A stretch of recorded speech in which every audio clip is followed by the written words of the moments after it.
everybody very much. Play with them, yeah? My name's Lizzie. I'm from Recovery. It's a charity we started up about nearly 7 years ago now. And we started up by survivors, a group of us in Oakham and Rutland. Anyone know Oakham and Rutland? Oh, yeah, it's a beautiful place, yeah. And basically, I recovered from my mental health problems. Actually, mine was a bit of a spiritual journey because I'd been a Christian since I was 19. But I found that surrendering my life to Jesus and saying, look, you do your will, not mine, actually worked big time. And I found that Jesus really helped me to find the way to recovery.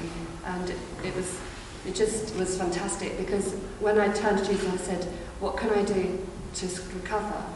And Jesus said, well, just do what I tell you. That week, the doctors started to force me off my drugs. And I'd been on drugs for 23 years, on and off, most of the time off, because I just pretended to take them when I didn't. But, you know, it was just amazing. And since then, I just feel it's a good idea to start up a charity because we're helping others, others are helping us. And although we have an immense struggle with the trust, LPT, Leadership Partnership Trust, we have all the problems that everybody else has talked about so far. You know, they call us, well, they just don't tell the truth about us, really. They say that we force people to stop taking their drugs when we go and visit people in hospital. I mean, talking about taking, splinter out of my eye and they've got logs in theirs, I mean, big time, they are the ones forcing people on drugs. And I never even mention people coming off their drugs, because how would that help? I'm not into being invasive. I'd like people to have a choice, and that's what I feel this life is about. So we found that actually the healing of memories is what mental health is all about. That's what helped me most. Because I'd discovered meditation a long time ago, and I found that really helped. And then I discovered something called centering prayer. And we've really taken that on board and found that really works well with healing with mental health. Just sitting still and doing nothing twice a day for 20 minutes really helps people to be healed. And it's really in the silence that you can actually reflect on things and you can get over them, come to terms with them, let them go, and recognise your thoughts can't hurt you, that just the thoughts come and go, and they can't make you feel anything else than stillness and peace, and really having peace in every moment, having learned the secret of being content. So we also did a bit of research at the beginning. We produced this book, which is really in 7 chapters, and it goes through history. We had a history student to help us. We got funding all over the place. People from Comic Relief and LPT gave us some funding. And it looks at the history of mental health over the last, 2,000 years, since the time of Jesus. And it really has only been an illness for the last 300 years. And the doctors, surprisingly enough, decided that mad people, who up until that time, to some extent, had been respected, although of course we were saying that they had witches in those days, but that wasn't a lot really to do with mental health, it was something else.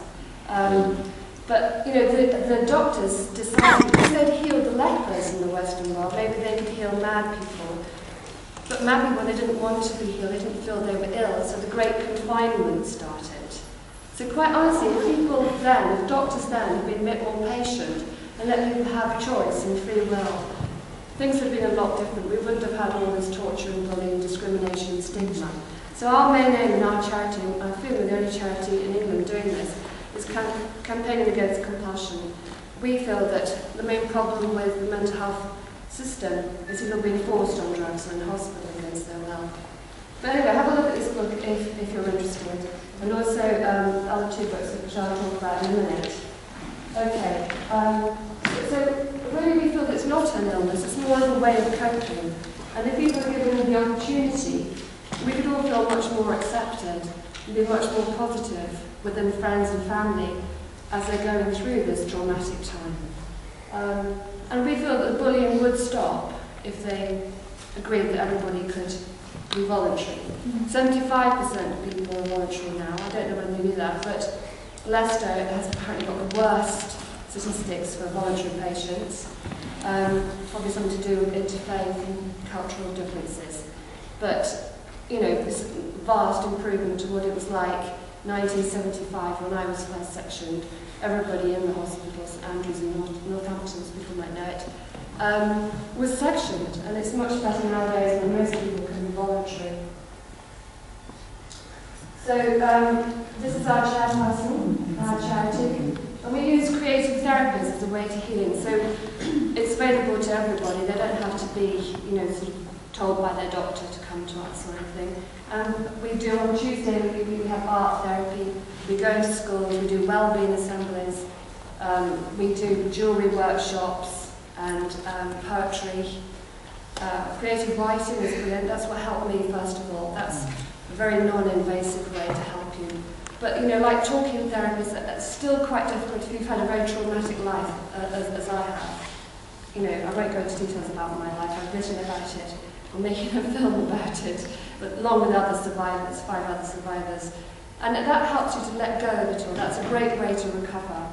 Because instead of having to talk about it all the time, you just say, look here, read the book. That's who I am. This is what happened. And it really does help. And, you might wonder what I mean by a coping strategy, but it's not exactly my idea. It's a psychiatrist in America who came up with this idea. But we all have coping strategies. And if people look less at the illness and more at the ways people cope, I feel we'd all have a lot more happiness and peace. And I feel that we have to really get rid of compulsion, get rid of the bullying, and people saying, you are ill, you've got to go to hospital. People telling lies. And the way we start is with we have a newsletter, and people just write a short note about themselves. And then that gets sent around to about 500 people. But actually that helps with recover. Surprisingly enough, getting the truth out helps. Letting people understand what you've been through is a fantastic way to recover. And it helps people to understand the causes and effects of mental health problems. And a bit more about centering therapy, what we were talking about earlier about helping people to be healed in the psychiatric system. With the nurses, and the managers on the wards being so challenging and making up stories because they're so stressed. I feel centering therapy would be really good for them because it's non-invasive, it has no connotations. But I think that's what recovery is about. It's actually choosing what is helping you. It's you being able to choose what is best for your life instead of people around you going to say, how can you get better? And people are doing that sort of thing. So, we just hope that the wider public will understand our reasons for fear. People being forced on drugs in hospital. It used to be far worse. There used to be far more fear. There used to be them and us. Now at least everybody is beginning to appreciate that everybody has a mental health problem. When we do campaigning like this and we go to talk to the wider public, it's really 95% of people that agree with us that everybody has a mental health problem and that nobody should be forced on drugs in hospital against their will. That in itself is a talking therapy, hearing that. To people just off the street that really have very little understanding, they all agree that nobody should be sectioned. Very rare to find somebody who feels they should be. So, did you write your life story?